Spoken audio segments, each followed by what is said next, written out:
രാത്രി ഏകദേശം 10:30 മണിയോടുകൂടി രഘു എന്ന വ്യക്തിയുടെ ഫോണിലേക്ക് അയാളുടെ സുഹൃത്തും പ്രവാസിയുമായ സുരൻ എന്ന വ്യക്തി വിളിച്ചു. തന്റെ ഭാര്യ ജലജയെ എത്ര വിളിച്ചു നോക്കിയിട്ടും ഫോൺ എടുക്കുന്നില്ല എന്നും അവരുടെ വീട് വരെ പോയി ഒന്ന് അന്വേഷിക്കണമെന്നും സുരൻ രഘുവിനോട് ആവശ്യപ്പെട്ടു. രഘുവിന്റെ വീടിന് സമീപത്ത് തന്നെയാണ് ജലജയുടെ വീട്. അതുകൊണ്ട് തന്നെ രഘു ഉടൻ തന്നെ ജലജയുടെ വീട്ടിലേക്ക് പോയി. പലതവണ കോളിംഗ് ബെൽ അമർത്തി നോക്കിയിട്ടും അകത്തുനിന്നും യാതൊരു പ്രതികരണവും ഇല്ലാത്ത സാഹചര്യത്തിൽ രഘു പ്രധാന വാതിലിൽ തട്ടി വിളിച്ചു. അപ്പോഴാണ് വാതിൽ അകത്തേക്ക് തുറക്കപ്പെട്ടത്. സമയം ഇത്രയും വൈകിയിട്ടും ജലജ എന്തുകൊണ്ടാകാം വാതിൽ പൂട്ടാതെ കിടന്നുറങ്ങുന്നതെന്ന് രഘുവിന് സംശയം തോന്നി. പ്രധാന വാതിൽ തുറന്ന് അകത്തേക്ക് കയറിയ രഘു ഹാളിനുള്ളിലെ ലൈറ്റ് ഇട്ട ശേഷം ജലജയെ എവിടെയൊക്കെ തിരഞ്ഞു. രഘുവിന്റെ സുഹൃത്തും പ്രവാസിയുമായ സുരന്റെ ഭാര്യയാണ് ജലജ. ജലജയും ഭർത്താവിനൊപ്പം ഗൾഫിലായിരുന്നു. ഏതാനും നാളുകൾക്ക് മുൻപ് നാട്ടിലേക്കെത്തിയ ജലജ പിന്നീട് ബാംഗ്ലൂരിൽ മകൾക്കൊപ്പം താമസമായിരുന്നു. ഇപ്പോൾ ഏതാനും ദിവസങ്ങൾക്ക് മുൻപാണ് ഹരിപ്പാടുള്ള വീട്ടിൽ താമസത്തിനെത്തിയത്. അതുകൊണ്ട് തന്നെ ഒറ്റയ്ക്ക് താമസിക്കുന്ന ആ സ്ത്രീയെ എത്ര വിളിച്ചു നോക്കിയിട്ടും കാണാത്ത സാഹചര്യത്തിൽ രഘുവിന് ഭയം കൂടി വന്നു. പ്രധാന ഹാളും കടന്ന് ബെഡ്റൂമിന് സമീപത്തേക്കാണ് പിന്നീട് രഘു എത്തിയത്. നേരിയ വെളിച്ചത്തിൽ ആരോ ഒരാൾ തറയിൽ കിടക്കുന്നത് പോലെ രഘുവിന് തോന്നി. ആ കാഴ്ച ഒന്നുകൂടി സൂക്ഷിച്ചു നോക്കിയ സമയത്താണ് നടുക്കുന്ന സത്യം രഘു മനസ്സിലാക്കിയത്. ജലജ എന്ന സ്ത്രീ അനക്കമില്ലാതെ തറയിൽ കിടക്കുകയാണ്. അവർക്ക് ചുറ്റും രക്തം തളം കെട്ടി കിടക്കുകയാണ്. ഭയന്നു പോയ രഘു നിലവിളിച്ചുകൊണ്ട് പുറത്തേക്കിറങ്ങി ഓടി. ഉടൻ തന്നെ അയാളുടെ വീട്ടിലെത്തി വിവരം അവിടെയുള്ളവരെ ധരിപ്പിക്കുകയും പ്രദേശവാസികളെയൊക്കെ തന്നെ വിവരമറിയിക്കുകയും ചെയ്തു. നിമിഷ നേരം കൊണ്ട് തന്നെ ജലജയുടെ വീടിനു ചുറ്റും ആളുകൾ നിറഞ്ഞു. ഹരിപ്പാട് പോലീസ് സ്റ്റേഷനിൽ വിവരമറിയിച്ചതിനെ തുടർന്ന് ഒരു സംഘം പോലീസുകാർ സംഭവസ്ഥലത്തേക്കെത്തി. വീടിനുള്ളിൽ നടന്നിരിക്കുന്ന സംഭവം അത്ര പന്തിയല്ല എന്ന് മനസ്സിലാക്കിയതുകൊണ്ട് തന്നെ നാട്ടുകാരും വീടിനുള്ളിലേക്ക് പ്രവേശിച്ചില്ല. സംഭവസ്ഥലത്തെത്തിയ പോലീസ് സംഘം വീടിനുള്ളിലേക്ക് പ്രവേശിച്ചു. ബെഡ്റൂമിനുള്ളിൽ മുറിയുടെ നടുക്കായി രക്തത്തിൽ കുളിച്ചു കിടക്കുന്ന ജലജയെയാണ് പോലീസ് സംഘം കണ്ടത്. അവരുടെ ശരീരത്തിന് ചുറ്റിനും രക്തം കട്ടപിടിച്ച് കിടക്കുകയാണ്. മരണം നടന്നിട്ട് മണിക്കൂറുകൾ പിന്നിട്ടു എന്ന് അതിൽ നിന്നും വ്യക്തമായി. സമയമേറെ വൈകിയതുകൊണ്ട് തന്നെ ഇൻക്വസ്റ്റ് നടപടികൾ തൊട്ടടുത്ത ദിവസം മാത്രമേ നടത്തുവാൻ സാധിക്കുകയുള്ളായിരുന്നു. അതുകൊണ്ട് തന്നെ വീട് പൂട്ടുകയും 2 പോലീസുകാരെ ആ വീടിന് കാവൽ നിർത്തുകയും ചെയ്തു. തൊട്ടടുത്ത ദിവസം തന്നെ പോലീസ് സംഘത്തിനൊപ്പം ഫോറൻസിക് ടീമും സംഭവസ്ഥലത്തെത്തി. മരിച്ചു കിടക്കുന്ന ജലജയുടെ മുറിയിൽ വിശദമായ ഒരു പരിശോധന തന്നെ നടത്തി. ജലജയുടെ ശരീരമാകെ രക്തം കട്ടപിടിച്ച് കിടക്കുകയാണ്. ശക്തമായ എന്തോ ആയുധം ഉപയോഗിച്ച് ജലജയുടെ മുഖവും തലയും ഒക്കെ അടിച്ചു പിളർത്തിയിരിക്കുകയാണ്. മുറിയാകെ വലിച്ചു വാരിയിട്ട നിലയിലായിരുന്നു. ഏതോ വ്യക്തി അല്ലെങ്കിൽ വ്യക്തികൾ അവിടെ ഒരു തിരച്ചിൽ നടത്തിയിട്ടുണ്ടെന്ന് അതിൽ നിന്ന് വ്യക്തമാണ്. ഈ സമയത്താണ് മറ്റൊരു കാര്യം ഫോറൻസിക് സംഘത്തിന്റെ ശ്രദ്ധയിൽപ്പെടുന്നത്. ആ മുറിയുടെ ഭിത്തികളിൽ ലൈസോളിന്റെ ഗന്ധമുണ്ട്. ആ ഗന്ധമാകട്ടെ ബെഡ്റൂമിനുള്ളിലും പുറത്ത് ഹാളിൽ നിന്ന് സ്റ്റെയർ കേസിന്റെ പടികളിലേക്കും വരെ നീളുന്നുണ്ട്. കൊല നടത്തിയ വ്യക്തി അല്ലെങ്കിൽ വ്യക്തികൾ മുറിക്കുള്ളിലും സ്റ്റെയർ കേസിന് മുകളിലേക്കുമൊക്കെ പോയിട്ടുണ്ടെന്ന് പോലീസിന് വ്യക്തമായി. ആ ഭാഗമൊക്കെ ലൈസോൾ ഉപയോഗിച്ച് വൃത്തിയായി കഴുകിയിരിക്കുകയാണ്. അപ്പോഴേക്കും വിവരമറിഞ്ഞ് ജലജയുടെയും ഭർത്താവിന്റെയും ബന്ധുക്കളും അവരുടെ മകളുമൊക്കെ സ്ഥലത്തെത്തിയിരുന്നു. ബന്ധുക്കളോടും മകളോടുമൊക്കെ വിശദമായി തന്നെ പോലീസ് പല കാര്യങ്ങളും തിരക്കി. അപ്പോഴാണ് ചില നിർണായക വിവരങ്ങൾ പോലീസിന് ലഭിക്കുന്നത്. ജലജയുടെ കഴുത്തിലുള്ള മാലയും കയ്യിലുള്ള വളകളും മിസ്സിംഗ് ആണ്. എന്നാൽ അവരുടെ കാതിലുള്ള കമ്മൽ കൊലയാളി ഇളക്കിയെടുത്തിട്ടില്ല. ആ വീടിനുള്ളിൽ നിന്ന് മറ്റെന്തെങ്കിലും മിസ്സായിട്ടുണ്ടോ എന്ന് അന്വേഷിക്കാൻ പോലീസ് സംഘം ജലജയുടെ മകളോട് ആവശ്യപ്പെട്ടു. മകളുടെ അന്വേഷണത്തിൽ തൊട്ട് തലേ ദിവസം ജലജ ബാങ്കിൽ നിന്നും പിൻവലിച്ച 30,000 രൂപ കാണാനില്ല എന്ന് വ്യക്തമായി. ഒരു കല്യാണവുമായി ബന്ധപ്പെട്ട് ഒരു വ്യക്തിക്ക് കൊടുക്കുന്നതിനായി 30,000 രൂപ ബാങ്കിൽ നിന്ന് പിൻവലിക്കുന്ന കാര്യം ജലജ അന്ന് രാവിലെ മകളോട് പറഞ്ഞിരുന്നു. ആ പണവും മിസ്സായിരിക്കുകയാണ്. വീടിനുള്ളിലെ പരിശോധനകളും ഇൻക്വസ്റ്റ് നടപടികളുമൊക്കെ പൂർത്തിയാക്കിയ ശേഷം മൃതദേഹം ആലപ്പുഴ മെഡിക്കൽ കോളേജിലേക്ക് ഷിഫ്റ്റ് ചെയ്തു. വീടിനുള്ളിലും പുറത്തുമൊക്കെയുള്ള അന്വേഷണം പൂർത്തിയാക്കിയ പോലീസ് സംഘം നാട്ടുകാരെയും ബന്ധുക്കളെയും ഒക്കെ വിശദമായി ചോദ്യം ചെയ്തു. ജലജയുടെ ബന്ധു കൂടിയായ രഘു ആയിരുന്നു മൃതദേഹം ആദ്യം കണ്ടത്. ആ സംഭവം നടന്ന ദിവസം അസ്വാഭാവികമായ രീതിയിൽ എന്തെങ്കിലും ശബ്ദം കേൾക്കുകയോ ആരെങ്കിലും ആ വീട്ടിലേക്ക് കയറിപ്പോകുന്നത് പ്രദേശവാസികൾ ആരെങ്കിലും കണ്ടോ എന്നുള്ളത് അറിയുക എന്നുള്ളതായിരുന്നു പോലീസിന്റെ ആദ്യ ലക്ഷ്യം. എന്നാൽ ആ വീട്ടിൽ നിന്നും യാതൊരു വിധത്തിലുള്ള ശബ്ദവും കേട്ടതായി ഒരാൾ പോലും പോലീസിനോട് റിപ്പോർട്ട് ചെയ്തില്ല. സംഭവം നടന്ന പകൽ 1 മണിക്ക് ജലജയെ രഘു അവസാനമായി കണ്ടിരുന്നു. സംഭവം നടന്ന പകൽ റോഡിൽ കൂടി നടന്നു പോകുന്ന സമയത്ത് വീടിന് വെളിയിൽ ജലജ നിൽക്കുന്നത് രഘു കണ്ടിരുന്നു. അവരോട് സംസാരിച്ച ശേഷം രഘു തന്റെ വീട്ടിലേക്ക് പോവുകയും ചെയ്തു. പിന്നീട് അവരെ ആരും കണ്ടിട്ടുമില്ല. അതിനർത്ഥം കൊലപാതകം നടന്നിരിക്കുന്നത് ഉച്ചയ്ക്ക് 1 മണിക്ക് ശേഷമായിരിക്കാമെന്ന് പോലീസ് വിലയിരുത്തി. തൊട്ടടുത്ത ദിവസം തന്നെ പോസ്റ്റ്മോർട്ടം റിപ്പോർട്ട് എത്തി. അതിൽ വളരെ വ്യക്തമായി തന്നെ കാര്യങ്ങൾ രേഖപ്പെടുത്തിയിരിക്കുകയാണ്. ജലജ ശ്വാസം മുട്ടിയാണ് മരിച്ചിരിക്കുന്നത്. അതേസമയം തന്നെ ഭാരമുള്ള എന്തോ വസ്തു ഉപയോഗിച്ച് ജലജയുടെ തലയിൽ അതിശക്തമായി തന്നെ അടിച്ചിട്ടുണ്ട്. മരണം സംഭവിക്കുന്നതിന് മുൻപ് ജലജയുടെ തലയ്ക്ക് അടിയേറ്റിട്ടുണ്ട്. അടിയേറ്റ് താഴെ വീണ ജലജയുടെ മുഖത്ത് തലയണ പോലെയുള്ള എന്തോ വസ്തു ഉപയോഗിച്ച് അമർത്തിയാണ് അവരെ ശ്വാസം മുട്ടിച്ചിരിക്കുന്നത്. മരണശേഷവും ജലജയുടെ തല അടിച്ചു പൊളിച്ചിരിക്കുകയാണ്. അതിക്രൂരമായ ഒരു കൊലപാതകമാണ് നടന്നിരിക്കുന്നതെന്ന് പോലീസിന് വ്യക്തമായി. പോസ്റ്റ്മോർട്ടം റിപ്പോർട്ടിൽ മറ്റു ചില കാര്യങ്ങൾ കൂടി രേഖപ്പെടുത്തിയിരുന്നു. ജലജ കഴിച്ചിട്ടുള്ള ഭക്ഷണം ദഹിച്ചിട്ടുണ്ടായിരുന്നില്ല. ഉച്ചയ്ക്ക് ഏകദേശം 1:30 മണിക്ക് ശേഷമാകാം ജലജ ഭക്ഷണം കഴിച്ചിരിക്കുന്നതെന്നും 1:30-ക്കും 3 മണിക്കും ഇടയിലാണ് കൊലപാതകം സംഭവിച്ചിരിക്കുന്നതെന്നും അതിൽ നിന്നും വ്യക്തമായിരുന്നു. ആ വീടിനുള്ളിൽ നിന്നും 30,000 രൂപയ്ക്കും ജലജയുടെ ആഭരണങ്ങൾക്കും പുറമെ അവരുടെ മൊബൈൽ ഫോൺ കൂടി നഷ്ടമായിരിക്കുകയാണ്. മോഷണം നടത്താൻ തീരുമാനിച്ചുറപ്പിച്ച ഏതോ വ്യക്തി അല്ലെങ്കിൽ വ്യക്തികൾ വീട്ടിലേക്ക് എത്തുകയും മോഷണം നടത്തുകയും ചെയ്ത സാഹചര്യത്തിൽ ഒരുപക്ഷെ ജലജ ആ കാഴ്ച കണ്ടിരിക്കാം. അതുകൊണ്ടായിരിക്കാം അവർ ജലജയെ കൊലപ്പെടുത്തിയതെന്ന് പോലീസ് ഒരനുമാനത്തിലേക്ക് എത്തുകയും മോഷ്ടാവിനെ കണ്ടെത്തിക്കഴിഞ്ഞാൽ ആ കേസ് ക്ലോസ് ചെയ്യാൻ കഴിയുമെന്നും പോലീസ് കരുതിയെങ്കിൽ പോലും ഇതേ സമയത്ത് ഹരിപ്പാട് ജലജയുടെ വീടിന് സമീപത്തുള്ള നാട്ടുകാരുടെ സംസാരത്തിലൊക്കെ ഒരു മാറ്റം വന്നു തുടങ്ങി.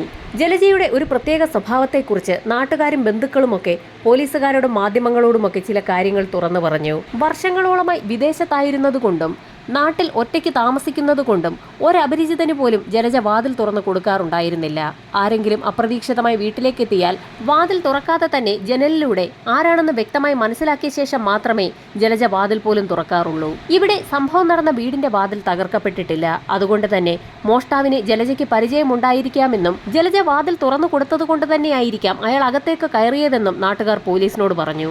ദിവസങ്ങൾ പിന്നിട്ടിട്ട് പ്രതിയിലേക്ക് എത്തുന്ന ഒന്നും തന്നെ കണ്ടുപിടിക്കാൻ ലോക്കൽ പോലീസിന് കഴിയാതെ വന്ന സാഹചര്യത്തിൽ അന്വേഷണം ക്രൈംബ്രാഞ്ചിന് വിട്ടു. ലോക്കൽ പോലീസ് അന്വേഷണം നടത്തിയ ഫയലിലുള്ള മുഴുവൻ ആളുകളെയും ക്രൈംബ്രാഞ്ച് സംഘം വീണ്ടും വിളിച്ചു വരുത്തി ചോദ്യം ചെയ്തു. ആളുകളെ ചോദ്യം ചെയ്തതിന് പുറമെ സംഭവം നടന്ന ദിവസവും അതിന് തൊട്ടടുത്ത ദിവസങ്ങളിലുമായി സമീപ പ്രദേശങ്ങളിലെ ടവറുകളിലേക്ക് വന്നിട്ടുള്ള എല്ലാ മൊബൈൽ ഫോൺ നമ്പറുകളുടെയും വിശദമായ കോൾ ഡാറ്റ റെക്കോർഡുകളടക്കം പോലീസ് സംഘം വിശദമായി എടുത്ത് പരിശോധന നടത്തി. ഏകദേശം 1,00,000-ഓളം വരുന്ന കോളുകളാണ് ക്രൈംബ്രാഞ്ച് സംഘം അന്വേഷണത്തിന് വിധേയമാക്കിയത്. ക്രൈംബ്രാഞ്ച് സംഘം പഠിച്ച പണി 18 നോക്കിയിട്ടും പ്രതിയിലേക്ക് വിരൽ ചൂണ്ടുന്ന ഒന്നും തന്നെ കണ്ടെത്താൻ കഴിയാത്ത സാഹചര്യത്തിൽ പോലീസ് മേധാവികളുടെ അടക്കം നമ്പറുകൾ മാധ്യമങ്ങളിലൂടെ പരസ്യപ്പെടുത്തുകയും ജലജയുടെ മരണവുമായി ബന്ധപ്പെട്ട് എന്തെങ്കിലും വിവരങ്ങൾ അറിയാവുന്ന ആളുകൾ കോൺടാക്ട് ചെയ്യണമെന്ന് പരസ്യം നൽകുകയും ചെയ്തു. ഇതിനു പുറമെ ക്രൈംബ്രാഞ്ച് സംഘം മറ്റൊരു കാര്യം കൂടി ചെയ്തു. പൊതുസ്ഥലങ്ങളിൽ ഒരു ബോക്സ് സ്ഥാപിച്ചു. ജലജയുടെ മരണവുമായി ബന്ധപ്പെട്ട് ആർക്കെങ്കിലും എന്തെങ്കിലും അറിയാമെങ്കിൽ അത് സംബന്ധിച്ചുള്ള വിവരങ്ങൾ ആ ബോക്സിനുള്ളിൽ എഴുതിയിടാം. എഴുതിയിടുന്ന വ്യക്തികളുടെ പേര് വിവരങ്ങൾ വെളിപ്പെടുത്തേണ്ടതില്ല. ക്രൈംബ്രാഞ്ച് സംഘത്തിന്റെ ആ പരീക്ഷണം ഫലം കണ്ടു. ഹരിപ്പാടും നങ്ങ്യാർകുളങ്ങരയിലും വിവിധ സ്ഥലങ്ങളിൽ സ്ഥാപിച്ചിട്ടുള്ള ബോക്സുകളിൽ പല ആളുകളും പലതും എഴുതിയിട്ടു തുടങ്ങി. പല ആളുകളും അവർക്ക് സംശയമുള്ള വ്യക്തികളുടെയൊക്കെ പേരുകളായിരുന്നു എഴുതിയിട്ടിട്ടുണ്ടായിരുന്നത്. അത്തരത്തിലുള്ള ആളുകളെയൊക്കെ പോലീസ് സംഘം കണ്ടെത്തുകയും രഹസ്യമായി ചോദ്യം ചെയ്യുകയും രഹസ്യമായി തന്നെ അവരെയൊക്കെ നിരീക്ഷിക്കുകയും ചെയ്തു. എത്രയൊക്കെ അന്വേഷിച്ചിട്ടും ക്രൈംബ്രാഞ്ച് സംഘത്തിന്റെ അന്വേഷണവും എങ്ങും എത്താതെ വന്ന സാഹചര്യത്തിൽ CBI കൊണ്ട് അന്വേഷിപ്പിക്കണമെന്ന് ഒരു സംഘം ആളുകൾ ആവശ്യപ്പെട്ടെങ്കിലും കേസ് അന്വേഷണം ഏറ്റെടുക്കാൻ CBI തയ്യാറാകാതെ വന്നു. ഒടുവിൽ ലോക്കൽ പോലീസും ആലപ്പുഴ ക്രൈംബ്രാഞ്ച് സംഘവും അന്വേഷിച്ച കേസ് ക്രൈംബ്രാഞ്ചിന്റെ തന്നെ സ്പെഷ്യൽ ഇൻവെസ്റ്റിഗേഷൻ സ്ക്വാഡിന് കൈമാറി. ലോക്കൽ പോലീസും ക്രൈംബ്രാഞ്ച് സംഘവും എന്തൊക്കെ കാര്യങ്ങളാണ് കേസുമായി ബന്ധപ്പെട്ട് അന്വേഷിച്ചതെന്നും എന്തൊക്കെയാണ് അന്വേഷിക്കാത്തതെന്നും വിശദമായി തന്നെ ഒരു പരിശോധനയ്ക്ക് വിധേയമാക്കിയ ശേഷമായിരുന്നു സ്പെഷ്യൽ ഇൻവെസ്റ്റിഗേഷൻ ടീം അവരുടെ അന്വേഷണം ആരംഭിച്ചത്. ക്രൈംബ്രാഞ്ച് സംഘം നേരത്തെ നടത്തിയ അന്വേഷണത്തിൽ ചില കാര്യങ്ങളൊക്കെ വ്യക്തമായിരുന്നു. ജലജയുടെ ബന്ധുക്കൾ പറഞ്ഞതനുസരിച്ച് മരണം നടന്ന സമയത്ത് ആ വീടിന്റെ 2ാമത്തെ നിലയിലെ ബാത്റൂമിനുള്ളിൽ രക്തക്കറ പുരണ്ട ഒരു ടവൽ ബക്കറ്റിനുള്ളിൽ കിടക്കുന്നതായി കണ്ടിരുന്നു. എന്നാൽ അതേക്കുറിച്ചുള്ള അന്വേഷണം ഒന്നും തന്നെ ലോക്കൽ പോലീസ് സംഘം അന്ന് നടത്തിയിരുന്നുമില്ല. ലോക്കൽ പോലീസിന്റെ അന്വേഷണത്തിലെ ഉഴപ്പ് പ്രതിയെ അല്ലെങ്കിൽ പ്രതികളെ രക്ഷപ്പെടാൻ സഹായിച്ചിരിക്കാമെന്ന് സ്പെഷ്യൽ ഇൻവെസ്റ്റിഗേഷൻ സംഘം വിലയിരുത്തി. ഈ സമയത്തായിരുന്നു ക്രൈംബ്രാഞ്ച് സംഘം അന്വേഷിച്ച കാര്യങ്ങളിലെ ചില പ്രധാനപ്പെട്ട കാര്യങ്ങളൊക്കെ സ്പെഷ്യൽ ഇൻവെസ്റ്റിഗേഷൻ ടീമിന്റെ ശ്രദ്ധയിൽപ്പെടുന്നത്. കൊലപാതകം നടന്നതിന് ശേഷം ജലജയുടെ വീടിന് സമീപത്തു നിന്നും നിരവധി ആളുകൾ താമസം മാറിപ്പോയിട്ടുണ്ട്. പലരും ജോലിക്കും പഠിക്കാനുമൊക്കെയായി പുറത്തേക്കും പോയിട്ടുണ്ട്.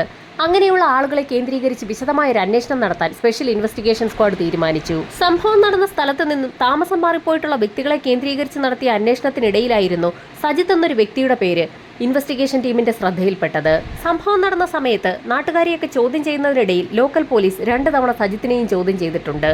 അന്നത്തെ ചോദ്യം ചെയ്യലിൽ സജിത്ത് പറയാത്ത ഒരു കാര്യം ഇപ്പോൾ ഇൻവെസ്റ്റിഗേഷൻ ടീമിന്റെ ശ്രദ്ധയിൽപ്പെട്ടിരിക്കുകയാണ്.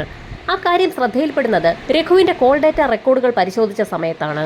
സംഭവം നടന്ന കാലയളവിലെ രഘുവിന്റെ കോൾ ഡാറ്റ റെക്കോർഡുകൾ പരിശോധിച്ച സമയത്ത് ഒരു കാര്യം ഇപ്പോൾ പോലീസിന്റെ ശ്രദ്ധയിൽപ്പെട്ടിരിക്കുകയാണ്.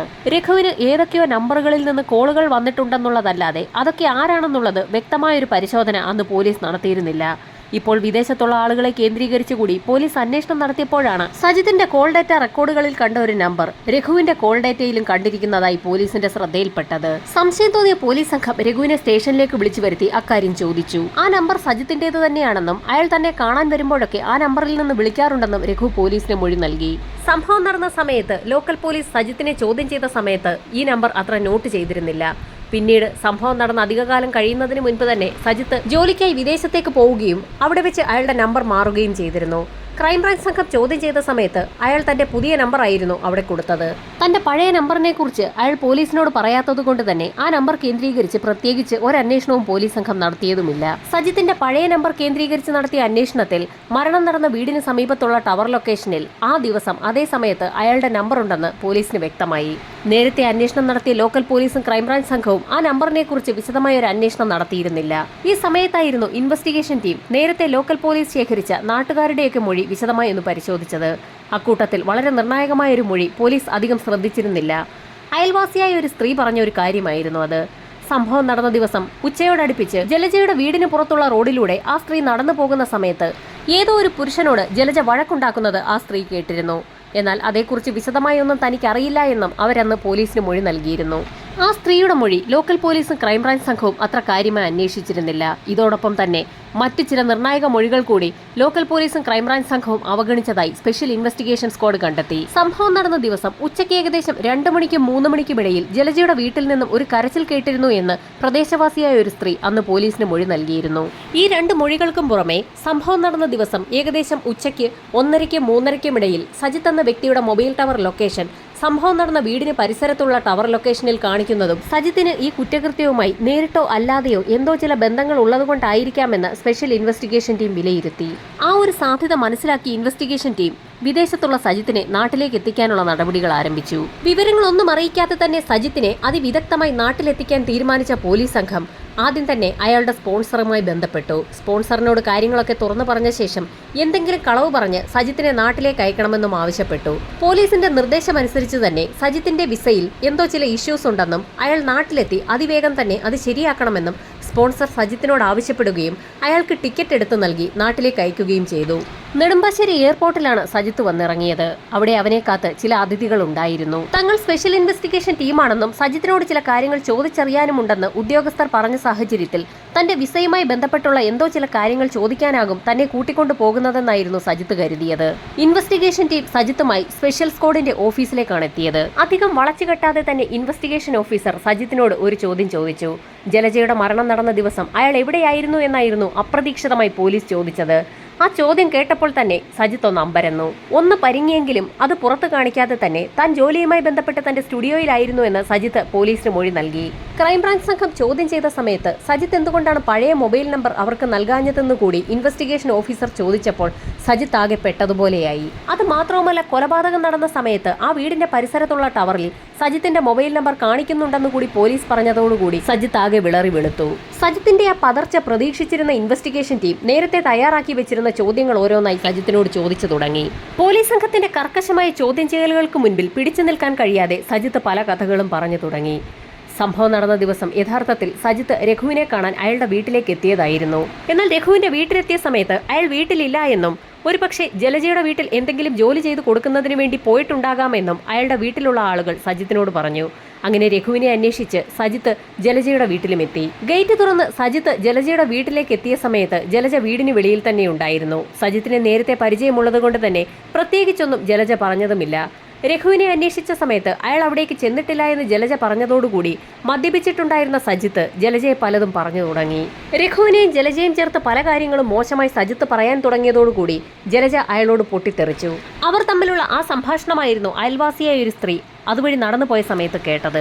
ജലജയും രഘുവും തമ്മിൽ വഴിവിട്ട ബന്ധമുണ്ടെന്ന് വീണ്ടും വീണ്ടും സജിത്ത് പറഞ്ഞതോടുകൂടി നിയന്ത്രണം വിട്ട ജലജ സജിത്തിനെ ശകാരിച്ചു. ഇത് കേട്ട് നിയന്ത്രണം വിട്ട സജിത്ത് ജലജയുടെ തലമുടിക്ക് കുത്തിപ്പിടിക്കുകയും അവരെ വലിച്ചിഴച്ച് വീടിനുള്ളിലേക്ക് കൊണ്ടുപോവുകയും ചെയ്തു.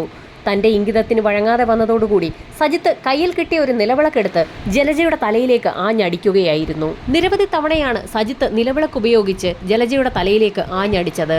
അടിയേറ്റ് തറയിലേക്ക് വീണ ജലജയുടെ മുഖത്തേക്ക് ഒരു തലയണ ഉപയോഗിച്ച് സജിത്ത് അമർത്തിപ്പിടിച്ചു. ഏതാനും നിമിഷങ്ങൾക്കകം തന്നെ ജലജ നിശ്ചലയായി. എന്നിട്ടും കലിയടങ്ങാത്ത സജിത്ത് ആ നിലവിളക്ക് ഉപയോഗിച്ച് തന്നെ ജലജയുടെ തലയിലേക്കും മുഖത്തേക്കുമൊക്കെ ആഞ്ഞടിച്ചുകൊണ്ടേയിരുന്നു. തീർത്തും മദ്യത്തിന് കീഴ്പ്പെട്ടു പോയ സജിത്ത് താൻ എന്താണ് ചെയ്യുന്നതെന്ന് പോലും മനസ്സിലാക്കാൻ കഴിയാത്ത അവസ്ഥയിലായിരുന്നു. ഏതാനും മണിക്കൂറുകൾക്കകം സ്വബോധത്തിലേക്ക് തിരിച്ചു വന്ന സജിത്ത് തന്റെ സാന്നിധ്യം ആ വീട്ടിൽ നിന്നും ഒഴിവാക്കുന്നതിനായി ബാത്റൂമിലേക്ക് പോയി ലൈസോൾ സംഘടിപ്പിച്ച ശേഷം തന്റെ വിരലടയാളങ്ങൾ പതിഞ്ഞ പ്രദേശമൊക്കെ ലൈസോൾ ഉപയോഗിച്ച് കഴുകി വൃത്തിയാക്കി. വിരലടയാളം പതിഞ്ഞിട്ടുള്ള ഫർണിച്ചറുകളും തലേണിയുമൊക്കെ ലൈസോൾ ഉപയോഗിച്ച് തുടച്ചു വൃത്തിയാക്കി. ഏതെങ്കിലും കാരണവശാൽ അന്വേഷണം തന്നിലേക്ക് എത്താതിരിക്കുന്നതിനായി പോലീസിനെ കബളിപ്പിക്കുന്നതിനു വേണ്ടി ജലജയുടെ കഴുത്തിലുണ്ടായിരുന്ന മാലയും കയ്യിലുണ്ടായിരുന്ന വളകളുമൊക്കെ സജിത്ത് ഊരിയെടുത്തു. മോഷണ ശ്രമത്തിനിടയിൽ നടന്ന ഒരു കൊലപാതകമാണിതെന്ന് വരുത്തി തീർക്കുന്നതിന് വേണ്ടിയായിരുന്നു സജിത്തിന്റെ ശ്രമം. അതിനായി ബെഡ്റൂമിനുള്ളിൽ മനഃപൂർവ്വം ഒരു തിരച്ചിൽ നടത്തുകയും അലമാരകളൊക്കെ തുറന്ന് അതിനകത്തുള്ള സാധനങ്ങളൊക്കെ വലിച്ചുവാരി പുറത്തേക്കിടുകയും ചെയ്തു. അക്കൂട്ടത്തിലായിരുന്നു അലമാരിയിലുണ്ടായിരുന്ന 30,000 രൂപ സജിത്തിന്റെ ശ്രദ്ധയിൽപ്പെട്ടത്. ആ 30,000 രൂപയും അയാൾ കൈവശപ്പെടുത്തി. തന്റെ കയ്യിൽ പുരണ്ട രക്തക്കറയൊക്കെ അവിടെയുണ്ടായിരുന്ന ഒരു ടവലിൽ തുടച്ച ശേഷം ആ ടവലുമായി മുകളിലത്തെ നിലയിലെത്തുകയും അവിടുത്തെ ബാത്റൂമിനുള്ളിൽ കൈകാലുകൾ കഴുകി വൃത്തിയാക്കിയ ശേഷം ടവൽ ബാത്റൂമിനുള്ളിലെ തന്നെ ഒരു ബക്കറ്റിൽ ഉപേക്ഷിക്കുകയും ചെയ്തു. അധിക സമയം അവിടെ നിന്നു കഴിഞ്ഞാൽ പന്തിയല്ല എന്ന് മനസ്സിലാക്കിയ സജിത്ത് ജലജയെ കൊലപ്പെടുത്താൻ ഉപയോഗിച്ച നിലവിളക്കും അതോടൊപ്പം തന്നെ അവരുടെ മൊബൈൽ ഫോണും പൊതിഞ്ഞെടുക്കുകയും പ്രധാന വാതിലിലൂടെ തന്നെ പുറത്തിറങ്ങി വാതിൽ പുറത്തുനിന്നും അടച്ച ശേഷം ആരുടെയും ശ്രദ്ധയിൽപ്പെടാതെ ഗേറ്റ് കടന്ന് അതിവേഗത്തിൽ തന്നെ അവിടെ നിന്ന് നടന്നു പോവുകയും ചെയ്തു. ടൗണിലെത്തിയ സജിത്ത് നേരെ പോയത് തോട്ടപ്പള്ളി ഭാഗത്തേക്കാണ്. കൊലപാതകത്തിന് ഉപയോഗിച്ച നിലവിളക്കും അതുപോലെ തന്നെ ജലജയുടെ മൊബൈൽ ഫോണും അവിടേക്ക് വലിച്ചെറിഞ്ഞു. രഘുവിന്റെ വീട്ടിൽ ഇടയ്ക്കിടയ്ക്ക് സജിത്ത് വരാറുള്ളത് കൊണ്ട് തന്നെ ജലജയുടെ മരണവുമായി ബന്ധപ്പെട്ട് ലോക്കൽ പോലീസും ക്രൈംബ്രാഞ്ച് സംഘവും ആ പ്രദേശത്ത് വന്നു പോകാറുള്ള ആളുകളെ കേന്ദ്രീകരിച്ച് അന്വേഷണം നടത്തുന്ന കൂട്ടത്തിൽ സജിത്തിനെയും 2 തവണ ചോദ്യം ചെയ്തിരുന്നു. സംഭവം നടന്ന ദിവസം സജിത്ത് വീട്ടിലേക്ക് വന്ന വിവരം രഘു അറിഞ്ഞിരുന്നില്ല.